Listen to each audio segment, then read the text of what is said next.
Gloire à Jésus-Christ de Nazareth. Que Dieu soit béni encore ce matin. Bien-aimés, nous vous saluons dans le nom puissant de Jésus-Christ de Nazareth. Nous sommes là encore ce matin pour parler de la part du Seigneur. Et nous allons aborder le thème suivant. Le ministère et le mariage. Le ministère et le mariage. Bien-aimés, nous savons tous comment le mariage et l'amour constituent des outils convenables et des instruments efficaces dans les mains du diable pour détruire l'œuvre du Seigneur et la vie des ministres de l'Évangile. Aujourd'hui, à cause de ce sujet de mariage, plusieurs églises sont détruites et divisées. Nous constatons aussi que beaucoup de jeunes serviteurs de Dieu qui ont bien commencé le ministère voient aujourd'hui leur ministère en lambeaux à cause des problèmes de divorce, des incompréhensions répétées dans leur foyer, dans leur couple, ou tout simplement à cause du comportement de leur conjoint. C'est la raison pour laquelle ce thème, le ministère et le mariage, est un thème approprié, opportun et d'actualité selon nous. À travers donc ce thème, nous voulons parler des différents aspects que le mariage, les différents aspects du mariage, donc l'impact que le mariage peut avoir sur le ministère.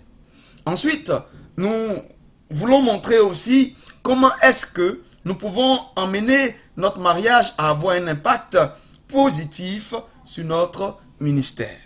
Que Dieu nous bénisse. L'apôtre Franck Nyonzi, président fondateur de l'Assemblée chrétienne des vainqueurs et de l'ONG Vérité et Action. Bien-aimés, nous partons avec notre première préoccupation, donc l'impact du mariage sur le ministère. D'entrée de jeu, il faut préciser que le mariage n'est pas une fin en soi, que le mariage ne détermine pas forcément le succès dans le ministère. Mais il faut comprendre qu'il contribue au succès, bien sûr, dans le ministère. Il faut aussi savoir que le mariage peut avoir un impact positif, comme aussi un impact négatif sur le ministère, selon son exploitation.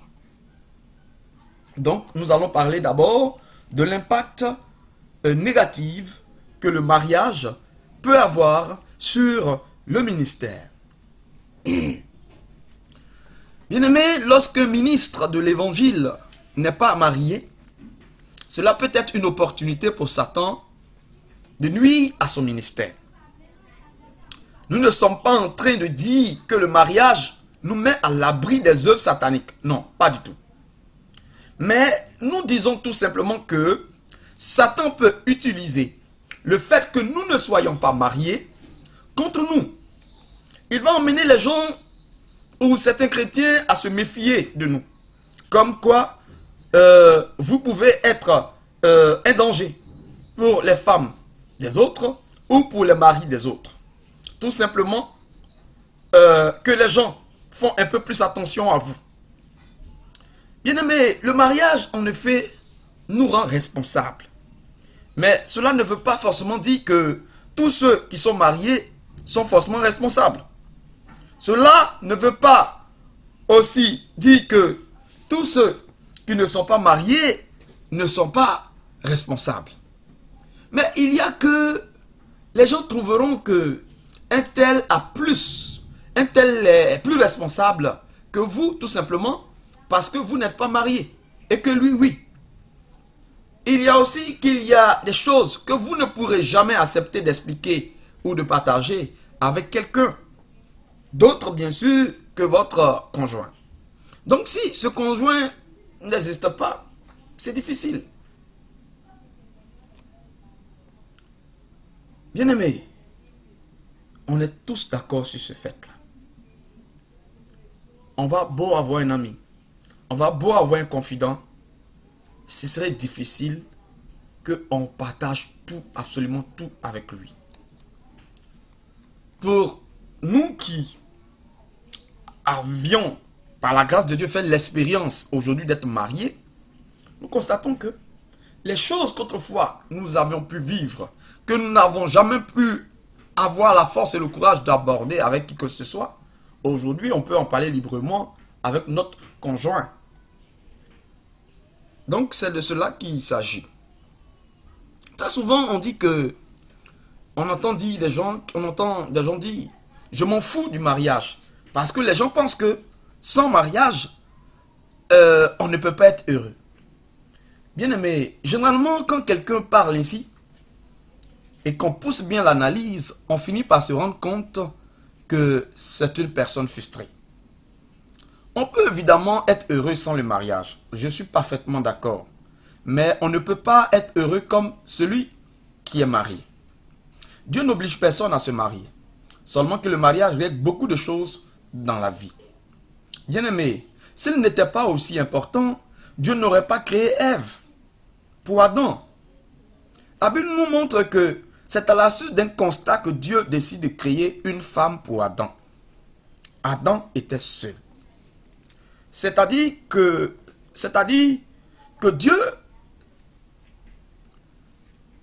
qu'Adam avait tout à sa disposition. Sa joie, bien qu'il avait tout, à sa disposition, sa joie n'était pas encore parfaite. C'est pourquoi Dieu enlève une côte pour lui enlève une côte, pour lui en faire une femme. Il dit, il n'est pas bon que l'homme soit seul. Et il lui fait une aide semblable. Pour rendre la joie de Adam parfaite. Bien-aimé, le mariage est une nécessité instituée par Dieu. Selon 1 Corinthiens 11, le verset 11, qui dit, car dans le Seigneur, la femme n'est point sans l'homme, ni l'homme sans la femme. Bien-aimé, l'homme et la femme se complètent et sont tous deux mutuellement dépendants. L'homme dépend de la femme dépend de l'homme. Ça, c'est quelque chose qu'on ne peut pas nier. Le ministre de l'évangile, qui n'est pas marié, est beaucoup plus exposé au péché sexuel. Je pèse mes mots. Je dis beaucoup plus exposé. Le mariage, en effet, nous aide, bien-aimés, à préserver notre pureté et notre sainteté dans l'Église. C'est pourquoi, dans le livre de 1 Corinthiens 7, le verset 2, il a dit, toutefois, à cause des risques d'inconduite sexuelle, que chacun ait sa femme et que chacune ait son mari. Encore, le verset 9 du même chapitre, c'est-à-dire 1 Corinthiens chapitre 7, le verset 9, nous dit, s'il ne peut pas se maîtriser, qu'il se marie, car il vaut mieux se marier que de brûler. Souvent, bien-aimé, le ministre de l'Évangile qui n'est pas marié a plus de problèmes avec les femmes Jézabel. Nous connaissons, quand nous lisons le livre d'Apocalypse, nous voyons un peu les œuvres des femmes Jézabel qui viennent pour attirer, séduire le ministre de l'Évangile et le mettre dans le péché. Bien-aimés, je ne dis pas que pour ceux qui sont mariés, ils ne sont pas victimes de tentation ou etc. etc. Non. Ce que je veux dire, c'est que quand vous n'êtes pas marié, vous êtes plus exposé tout simplement. Je fais une expérience personnelle. Lorsque j'ai commencé le ministère et que je n'étais pas encore marié, j'étais victime de beaucoup d'oppression de ce genre. J'ai eu même l'occasion de rencontrer des sœurs qui ont eu à me draguer. Mais bien aimé, depuis que je me suis marié, ces choses-là se sont vraiment amoindries. Ce que nous voulons essayer de faire comprendre, c'est que quand vous êtes marié, ça freine un peu ce genre de choses. Et quand on sait qu'il n'y a personne, tout est possible. Bien aimé, ça c'est l'impact du manque de mariage, c'est-à-dire que l'impact pour, comment on appelle, du fait que le ministre de l'évangile ne soit pas marié. L'impact que cela peut avoir sur son ministère. Maintenant, bien aimé, il peut aussi arriver que le ministre de l'évangile puisse être marié, c'est-à-dire puisse être marié, et que le mariage, son mariage puisse avoir un impact négatif sur son ministère. Bien aimé, le mariage qui est censé nous apporter que du positif peut être quelquefois source de tous nos malheurs. Ce qui va nous emmener à parler maintenant des impacts négatifs du mariage. En effet, bien-aimés, si vous ne suivez pas les principes de Dieu pour le mariage, il va finir par vous détruire. C'est-à-dire que ce mariage même va finir par vous détruire. Si vous n'avez pas suivi les principes de Dieu par rapport au mariage. Quand le ministre de l'évangile s'est laissé conduire par la chair ou par la vue, cela finira par lui être fatal pour son ministère. Je veux expliquer, bien-aimé. Beaucoup de personnes, beaucoup d'enfants de Dieu aujourd'hui marchent par la vue. C'est-à-dire, cet homme, il est très beau, cette femme, elle est très belle. Oh, mais c'est cette femme que je veux comme femme, c'est cet homme que je veux homme, comme homme. Il est beau, il est élégant, elle est belle, elle est jolie. C'est cela, marcher par la vue et se laisser conduire par la chair. Parce que, bien aimé, le mariage ne se limite pas à cela seulement. Il faut faire très attention. Je connais, comment on appelle là, un ami serviteur de Dieu. Quand on commençait le ministère au début de notre ministère, qui avait ce problème-là. Très souvent, bon, j'ai remarqué qu'aujourd'hui, il vient me présenter une fiancée. Homme de Dieu, voici ma fiancée. D'abord, je vais te présenter ma fiancée. Mais elle est très belle, elle est jolie, mais si tu la vois, non, mais c'est pas possible. C'est une beauté, c'est une créature, c'est pas possible. Et il la présente. Un mois après, il revient te dire, non. Tu dis, mais elle est la fiancée. Non, non, non, non, je suis plus à celle-là. Je t'ai dit, j'ai vu une autre, mais elle est belle, elle est jolie. Non, mais tu peux pas avec elle. Je vais te la présenter. Après encore, le même scénario qui se répète.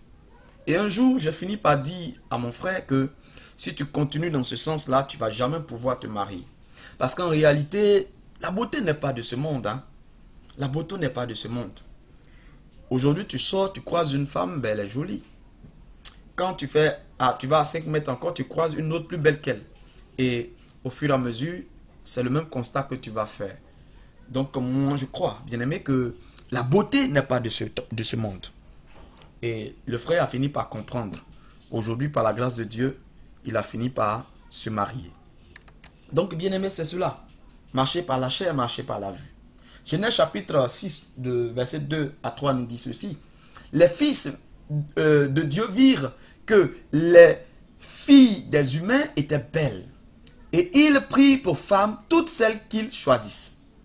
Alors le Seigneur dit, mon souffle ne restera pas toujours dans l'être humain, car celui-ci n'est que chair. Ses jours seront de 125 ans.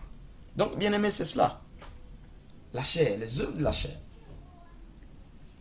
Je sais que on me demandera comment faire pour faire alors un bon choix.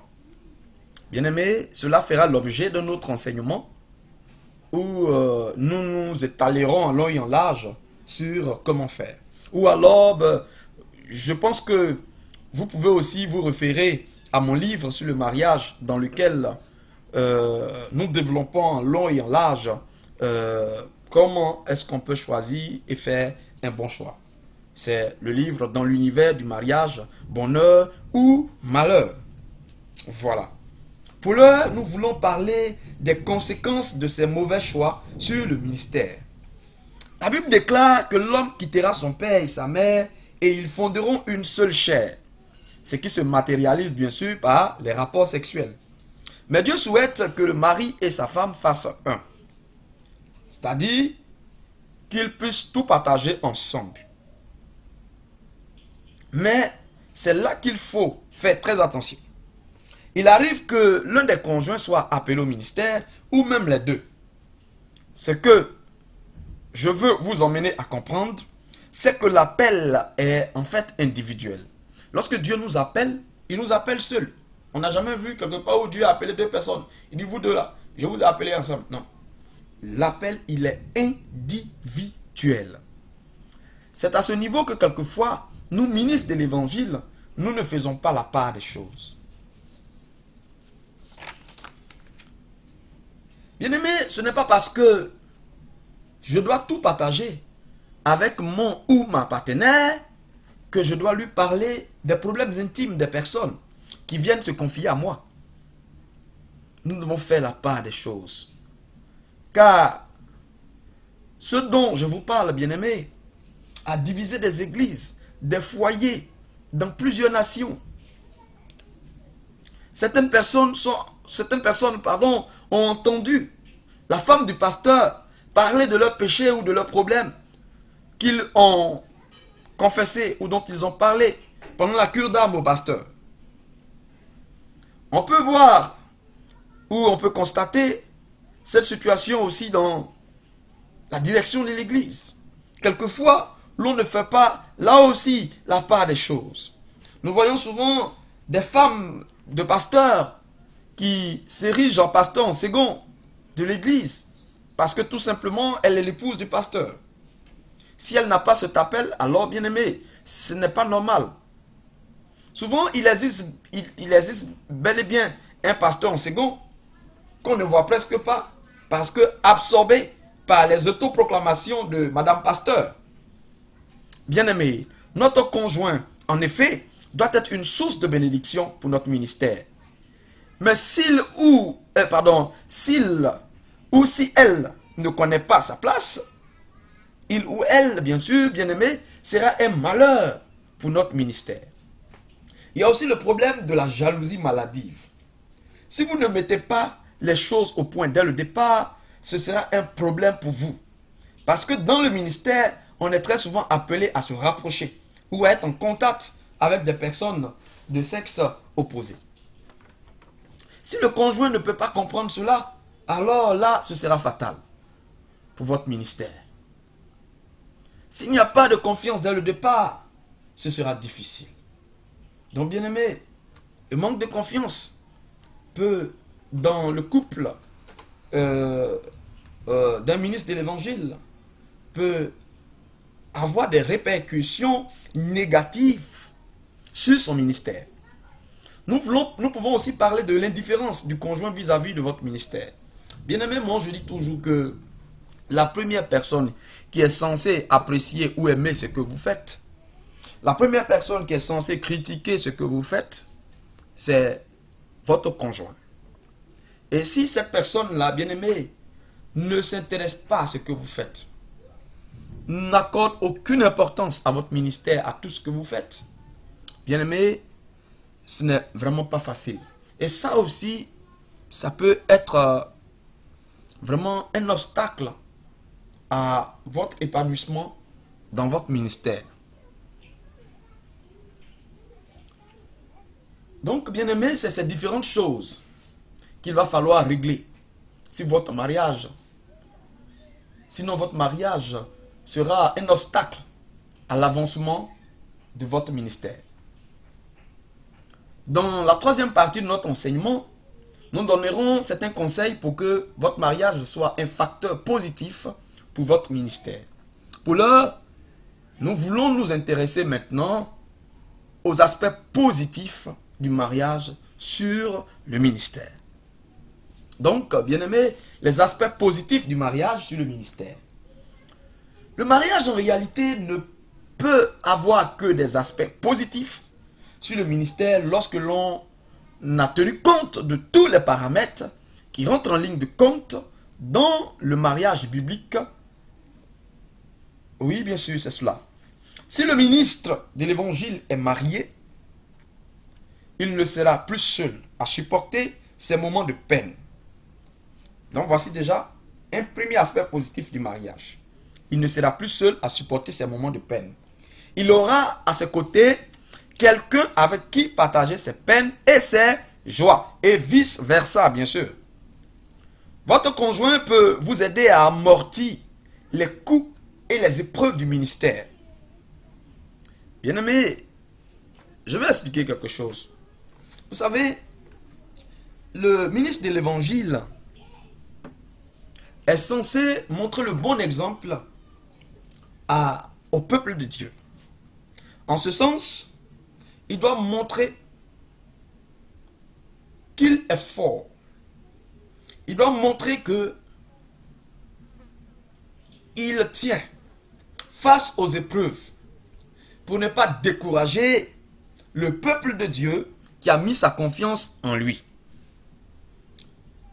Et ce qui fait que, quelquefois, on a tendance à croire que les hommes de Dieu, en réalité, n'ont pas de problème. On a tendance à croire que ce sont des super hommes, donc eux, aucun problème ne les déstabilise. Mais bien aimé, ce n'est pas toujours vrai. Parce que lorsque le ministre de l'Évangile a dégagé l'onction, il a prêché, tout le monde l'applaudit, etc., etc., il a donné tous ses beaux conseils, il arrive que quelquefois, quand il rentre chez lui, les épreuves qui s'érigent en obstacle devant lui, les problèmes se positionnent devant lui. Et il doit vivre ces réalités-là. C'est à ce niveau que le partenaire, c'est à ce niveau que le mariage joue un rôle intéressant. Parce que bien aimé, nous avons tous vécu cela. Quand tu finis de faire toutes ces choses, que tu rentres chez toi et qu'il n'y a personne pour t'accueillir. Quand tu rentres chez toi et que seul tu es assis, tu commences à te souvenir de toutes ces difficultés, de tous ces obstacles devant toi. Et tu remémores toutes ces choses. Bien aimé, c'est difficile à vivre. Remarquez quelque chose. Quand vous traversez des situations difficiles, tant que vous êtes entouré, tant qu'il y a des gens avec qui vous pouvez parler, bien aimé, vous arrivez facilement à surmonter toutes ces choses. Mais dès que toutes ces personnes s'en vont et que vous restez seul, vous commencez à nouveau à réfléchir et à penser à tous ces problèmes. Donc imaginez donc pour un ministre de l'Évangile qui est seul. Or, cependant, quand le ministre de l'Évangile est marié, il y a quelqu'un avec qui il peut partager toutes ces choses. Une personne qui sera une épaule sur laquelle il pourra reposer la tête. Pour être consolé, pour être fortifié, pour être encouragé. Et vice-versa, bien sûr. Donc, c'est en ce sens que je dis que nous disons que votre conjoint peut vous aider à amortir les coûts et les épreuves du ministère. Le mariage va rendre le ministère du ministre de l'Évangile, le mariage va rendre le ministre de l'Évangile, encore plus responsable. Parce que notre famille est une église, si vous voulez, une communauté chrétienne en miniature. Les expériences que vous allez vivre dans votre foyer vont vous aider à mieux conduire le peuple de Dieu que Dieu a mis à votre disposition. C'est d'ailleurs la raison pour laquelle l'apôtre Paul demande à Timothée de choisir des responsables qui arrivent à mieux diriger leur maison pour assurer les responsabilités dans l'église. 1 Corinthiens 3, le verset 4 à 5. Qu'il dirige bien sa propre maison et qu'il tienne ses enfants dans la soumission en toute dignité. En effet, si quelqu'un ne sait pas diriger sa propre maison, comment prendra-t-il soin de l'église? C'est cela, bien-aimé. À cause du mariage, les gens bien-aimés vous prendront au sérieux dans votre ministère. Vous voyez, ce ministère de conseil conjugal et familial est un ministère, je dirais, est un appel du Seigneur. Parce que, bien-aimé, Dieu m'a fait la grâce de savoir beaucoup de choses sur les relations conjugales avant même que je ne puisse entrer dans un foyer, dans mon foyer. Et en ce sens-là, Le Seigneur m'a utilisé pour apporter un certain soutien ou éclairage à certains enfants de Dieu. Mais bien aimé, je vous assure que ce n'a pas toujours été facile. Parce que j'étais méprisé, banalisé par certaines personnes. Ils disaient, comment quelqu'un qui n'est pas marié peut donner des conseils à des gens qui sont mariés. Donc, certains me méprisaient, certains ne me considéraient pas. Parce que tout simplement, je ne suis pas marié. Nous avons vu des situations où vous êtes dans une église, vous dirigez une œuvre, vous n'êtes pas marié. Le monsieur, il ne connaît pas le Seigneur. Et quand vous savez, il y a certains païens qui sont d'accord que leur épouse puisse aller à l'église. Ça ne les gêne pas. Mais quand ils apprennent que le pasteur n'est pas marié, ils ne sont pas d'accord. Ça devient un problème. Mais quand le pasteur est marié, ils sont plus ou moins rassurés. Je ne dis pas que le fait que le pasteur soit marié est une assurance. Parce que il peut arriver que la personne puisse avoir des faiblesses. Donc, c'est pas ce que je suis en train de dire. Mais je veux faire comprendre que lorsque vous êtes marié, on vous prend plus au sérieux.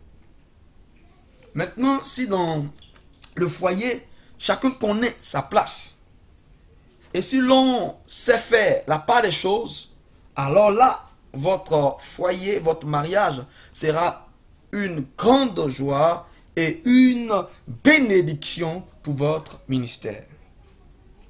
Allons maintenant au conseil. Donc, troisièmement, comment amener votre mariage à avoir un impact positif sur votre ministère? D'entrée de jeu, il faut dire que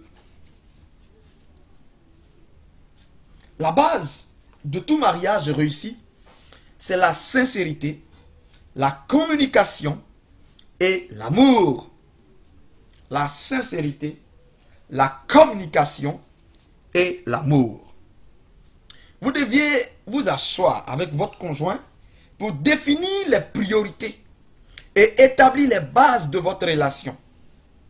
Bien-aimés, entendez-vous sur tout ce que vous deviez faire pour rendre votre couple ou votre foyer attrayant, jovial et surtout de comment faire la part des choses entre le mariage et le ministère de votre conjoint. N'oubliez pas de soutenir tout cela par la prière. Priez ensemble pour que Dieu vous accorde la sagesse et l'intelligence quant à la gestion de votre foyer. Aujourd'hui, beaucoup de couples ont des difficultés pour prier ensemble. Bon, quelquefois, les circonstances, le temps ne le permet pas, on peut comprendre. Mais bien aimé, il arrive que des gens soient tout le temps ensemble, mais bref, ils ne prient pas ensemble. Vous devez prier ensemble. C'est très important. Ne donnez pas des raisons à votre conjoint de douter de votre fidélité. Faites-vous confiance mutuellement. Oui, bien aimé, c'est vrai qu'il y a des conjoints qui sont animés d'une jalousie maladive. Et ça joue sur le ministère parce que, comme je le disais tantôt, dans le ministère, nous sommes appelés à nous rapprocher et être en contact avec des personnes de sexe opposé. Donc, il y a des fois où des conjoints qui sont animés de jalousie maladive créent donc des obstacles et ça devient des problèmes. Ça, c'est pas bon. Et si vous avez un tel problème, priez que Dieu vous décharge de cet esprit-là. Mais bien aimé, il arrive aussi que nous-mêmes aussi, nous donnons des occasions à notre conjoint de douter de nous. Parce qu'il y a des attitudes qui font qui mettent l'autre en confiance. C'est pourquoi je dis, non seulement vous devez vous faire confiance mutuellement, mais vous devez créer des conditions de confiance, comment on appelle l'un vis-à-vis de l'autre. C'est très important. C'est très important. Monsieur qui cache son portable, que madame, pour ne pas que madame voie le portable de monsieur, ou bien madame qui cache son portable à son mari. Quand ça sonne, on s'en va se cacher pour répondre. On s'en va dans la douche, on s'enferme pour répondre. Ce genre d'attitude emmène le doute, s'envoie la suspicion. Vous avez des choses qui vous concernent personnellement. Vous le cachez à votre conjoint. Et le conjoint découvre ça par d'autres personnes. Ça aussi, ça peut créer des problèmes. Je ne parle pas de l'intimité, comment on appelle l'intimité des gens. Je ne parle pas de ce que les gens viennent vous confier en cure d'âme. Ça, bien aimé, l'idéal, c'est de garder cela pour vous. C'est vous qui avez été appelé au ministère. Mais je parle de ce qui vous concerne, vous et votre épouse ou votre époux. Quand vous le gardez pour vous et que l'autre ne sait pas et que l'autre ne découvre par la suite, ça crée des suspicions. Ça crée des doutes. Donc, ne donnez pas des occasions à votre conjoint de douter de vous. Jouez cartes sur table. Partagez tout ensemble. C'est très important. Et puis, ne manifestez jamais votre mécontentement l'un contre l'autre devant les gens. Faites l'effort de régler vos problèmes conjugaux dans votre chambre conjugale. C'est très important. Parce que vous êtes l'exemple. Vous êtes l'image. Vous êtes une référence pour plusieurs personnes. Même si vous n'êtes pas appelé au ministère, votre conjoint est appelé au ministère. Donc, de par là, votre couple doit être une référence. Alors, il serait mieux que vous régliez vos problèmes conjugaux dans la chambre conjugale. Parce que tous ceux qui vous verront en train de vous disputer, soit à l'église, ou en train de voir la femme en train de lever le ton sur son mari, ou l'homme en train de vilipender sa femme devant, comment on appelle, le peuple de Dieu, ceux qui verront cela, ils critiqueront. Mais cela ne signifie pas qu'eux, ils n'ont pas de problème dans leurs différents foyers. Bien aimé, il n'existe pas de foyer où il n'y a pas de problème. C'est impossible. C'est impossible. Mais ce qui fait la force d'un foyer, c'est la façon dont le couple s'y prend pour résoudre leurs problèmes. C'est ce qui fait la force. Donc faites très attention à ce niveau-là. Il y a la discrétion qui est très importante pour les conjoints dont le partenaire est appelé au ministère. Oui, c'est très important. À cause du fait que vous êtes l'épouse du pasteur, il y a beaucoup de choses que vous devez savoir. Mais ce n'est pas pour autant que vous allez, dès que vous rencontrez le premier venu, que vous allez parler de toutes ces choses. Faites preuve de discrétion. C'est très important. C'est très très important pour sauver le ministère de votre époux. Évitez de s'ériger en dirigeant de l'église si ce n'est pas vous que Dieu a appelé à cela. Ça aussi c'est très important, bien aimé. Vous ne pouvez pas vous ériger en dirigeant de l'église ou en pasteur en second parce que vous êtes le conjoint du pasteur. Je suis désolé, bien aimé. Ça ne marche pas de cette façon-là. Et ça peut même détruire le ministère de votre conjoint. Si Dieu ne vous a pas appelé à cela, restez tranquille dans votre coin. Vous pouvez aider, soutenir votre mari d'une autre manière ou votre femme d'une autre manière. C'est important. Très, très, très, très important. Je veux vous rendre un témoignage, un fait réel qui s'est passé, qui matérialise cela. Un homme de Dieu qui est marié à son épouse a souvent, dans ses échanges avec les fidèles, très souvent, je me souviens parce que je ne veux pas dire de nom, je suis passé là, je sais de quoi il s'agit, donc je sais de quoi je parle. La femme qui, chaque fois, se tape la poitrine pour dire, dans mon église ici là, dans mon église ici là, je ne veux pas voir ça, dans mon église ici là. Femme, épouse et serviteur de Dieu. Si vous employez très souvent ce genre d'expression, bien aimé, je vous exhorte à bannir une telle expression de votre bouche. Ce n'est pas vous qui êtes appelé à bâtir, c'est monsieur. Ce n'est pas vous qui avez été appelé au ministère, c'est monsieur. Donc ce n'est pas votre église. Je suis désolé. Donc la dame, toutefois, c'est dans mon église ici, dans mon église ici. Et dans les échanges avec les gens, elle se lève, elle prend des décisions. Toi, tu ne feras plus ceci, tu ne feras plus cela. C'est quoi tout ce désordre? C'est quoi tout ce désordre? Quelquefois, il y a des situations, elle tranche tout avant de venir expliquer à son mari. Et ça même, j'étais témoin de plusieurs problèmes de ce genre, où le monsieur est fâché, mais pourquoi est-ce que tu vas dire telle chose? Mais dès que la situation s'est présentée, pourquoi tu n'es pas venu me dire? Et c'est toi qui vas prendre les décisions. Ça crée des conflits. Ça a créé des conflits dans le couple. Ils ont fini par divorcer. Je vous parle d'un fait réel. Ils ont fini par divorcer. Donc, bien aimé, c'est très important. Évitez de vous ériger en dirigeant de l'église si ce n'est pas vous que Dieu a appelé à cela. Mais vous serez utile à votre conjoint qui est appelé au ministère à travers vos conseils, à travers vos idées. Et vous aussi qui avez été appelé au ministère, vous deviez écouter les conseils de votre conjoint. Car Dieu n'a pas mis cette personne, placé cette personne à côté de vous pour rien. Cette personne a aussi un rôle à jouer. Écoutez-la. Consultez-la quelquefois. Parce que Dieu peut utiliser la langue de votre conjoint pour vous parler. Bien-aimé, c'est Moïse que Dieu a appelé. Mais cela n'a pas empêché son beau-père Jéthro de lui donner de bons conseils quant à la gestion du peuple que Dieu a mis devant lui.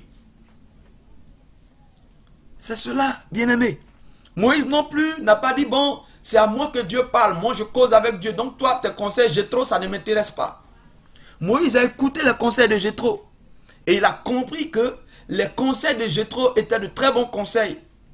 Et Moïse a commencé à les mettre en pratique. Donc, les conjoints ministres de l'évangile, vous qui êtes des conjoints de ministres de l'évangile, vous pouvez être des Jéthro auprès de vos époux, de vos épouses. Vous pouvez leur donner des conseils. Et le ministre de l'évangile aussi doit écouter. Parce que s'il dit non, mon Dieu me parle, moi je n'ai pas besoin de conseils de qui que ce soit, ou bien de ma femme, elle est trop petite, me donne des conseils. Ça ne marchera pas. Donc voici un peu ce que vous pouvez faire, bien-aimés, pour emmener votre mariage à avoir un impact positif sur votre ministère. Bien-aimés, si nous voulons vraiment développer cette partie-là comme il se doit, il y a beaucoup de choses à dire. Nous pouvons même en faire un séminaire sur plusieurs jours. Mais, bien-aimés, nous serons obligés de nous limiter à cela. Donc, bien-aimés, c'est ce que nous devons retenir. C'est très important. Retenons donc que le mariage peut avoir un impact positif ou un impact négatif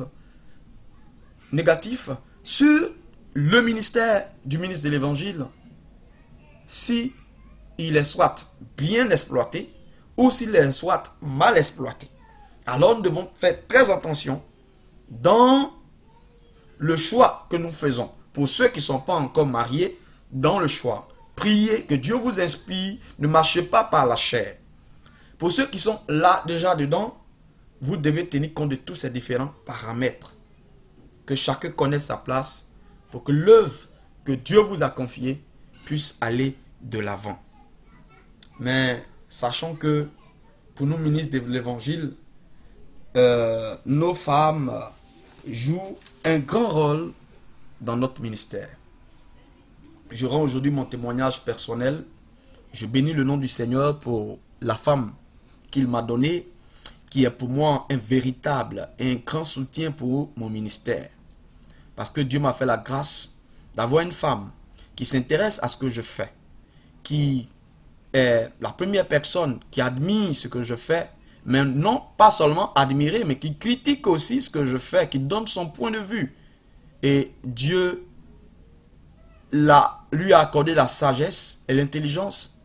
En ce sens, elle me fait des propositions, elle me donne des idées, je dirais, qui viennent de Dieu, des idées sages, des conseils sages. Et je bénis aussi le Seigneur qui me donne une bonne qualité d'écoute, qui me permet de l'écouter, d'écouter aussi ses conseils et de pouvoir choisir ce qui est bon et de pouvoir le pratiquer. Mais en général, presque tous les conseils, presque toutes les idées qu'elle me donne sont de très bonnes idées. Vraiment, je prie que Dieu nous aide dans nos différents foyers pour que nos mariages soient des véritablement des bénédictions pour nos différents ministères. Que Dieu nous bénisse.